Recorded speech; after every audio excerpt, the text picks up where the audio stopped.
Our school was blessed to not be damaged, and for that reason, we were given the opportunity to help others.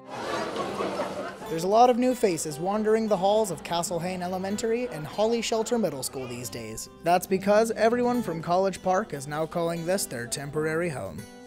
It's a direct result of Hurricane Florence. When I went into the school, no trees down, no damage as I could see with the power off.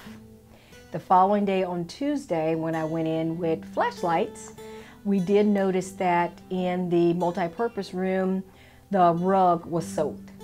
And so we saw some mildew on the rug in the multi-purpose room. Once the New Hanover County Maintenance Department went out and did a check, they noticed that, okay, things are not looking well in several rooms in our main building. And unfortunately, when our main building was assessed, we knew immediately that our students could not enter into that building. With their school building off limits, students and staff were left in a tough situation. That's when the team at Castle Hayne and Holly Shelter stepped in. They asked me how many rooms I needed, and they went back to their schools, and then they freed up classrooms for College Park students, the entire school.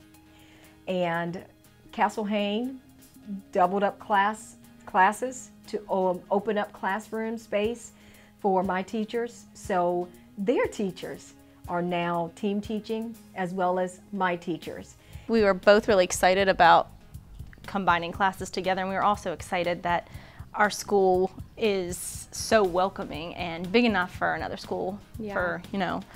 I think we were relieved that our building didn't have a lot of damage compared to what Castle or College Park was coming into, and you know, losing everything. I think for us, it was what would we want to do if we were in their situations. I think we went with that mindset of how can we help them make this transition smooth, and how can we make this transition smooth for us. So I think, and we were excited to work together for sure. We're able to move our 6th graders upstairs, which allowed us to open an entire wing for the 4th and 5th graders that were coming in. So I know that everyone thinks Holly Shelter has a lot of room.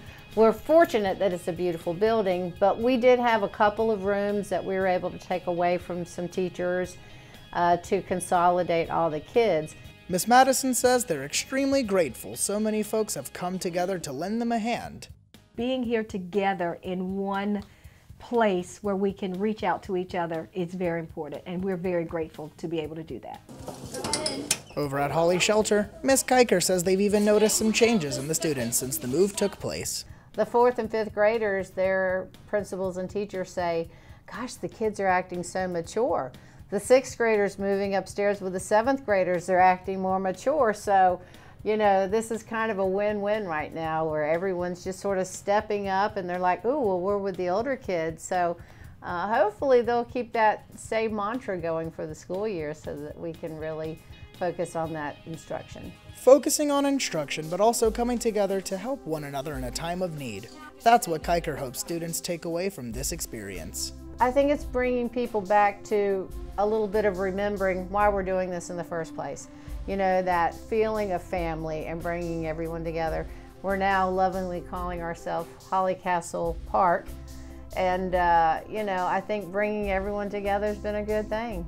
It was actually a lot smoother than I thought it would be. The teachers were very excited about the opportunity to collaborate, learn from each other, and also to learn from the new guests in our building. The big picture is that once we leave Castle Hayne, we will transition into our new facility. So that is the hope that I am sharing with my students, my staff, and of course my parents.